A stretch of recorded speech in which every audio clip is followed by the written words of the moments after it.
Here is some completely free advice about breastfeeding. I have to say, I'm not a doctor. I'm just a mom that breastfed her first baby past a year, and I am breastfeeding my second one. So if you are a mom, maybe you know these things, maybe you never knew these things. And also, if you guys ever have any questions literally about anything in life, just need help or support, you can always DM me. I always answer my DMs because I just love helping people no matter what it is. The first thing you need to do is go to aeroflowbreastpumps.com and you input your insurance information, and they basically tell you what they qualify for, what you're covered for. So basically it's always a breast pump, and you can always upgrade to another breast pump if they don't cover it all the way. And then there's free classes, there's like a belly band or something. The free classes are awesome. It's not just for breastfeeding, it's for sleep training and starting solids. I love those classes. My first time pumping, I thought I just hated portable pumps because sometimes like it wouldn't do anything, it wouldn't collect the milk.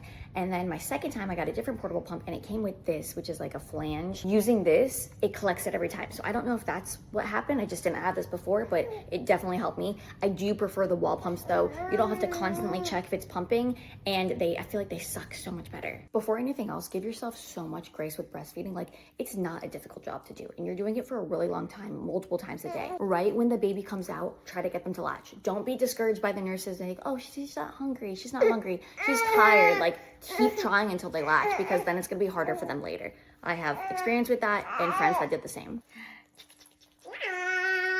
Do what you feel is best, but I would not recommend trying to pump before the baby's born. I know someone that did that. She got way too engorged, and then she couldn't breastfeed later on. At first, the baby's latch is going to hurt and you're going to be very engorged. It will get better. Just keep trying. It will get so much better, I promise. You can also try different positions for what's comfortable for you, and most importantly, the baby. If you're tired, you can lay down and do a side sleeping. I have fallen asleep many times. I know many people that have. I'm always scared that I'm gonna roll over my baby. Never have, and I don't think I will. Be cautious though. I always make sure that there's like pillows between too. Drink lots of water, especially ones with electrolytes. That helps your milk supply because breast milk is mostly water. You'll be very thirsty when you're breastfeeding. And at first they're going to cluster feed, and then you're gonna think, oh, do I have enough?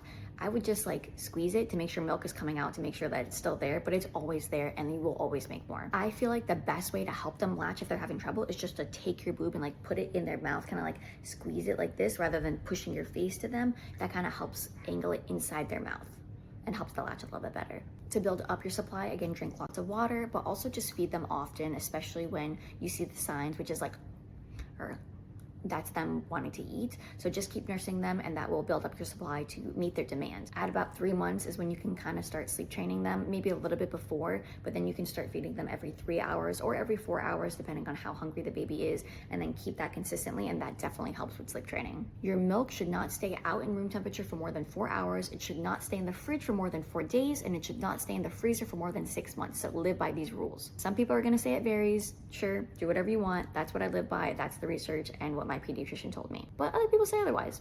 Do whatever you want. Leave me a comment and I can do another video just addressing anything, any advice that you need in case someone else has the same question. Or if it's personal, just DM me. I'm happy to support you in anything you need. I really hope this helped.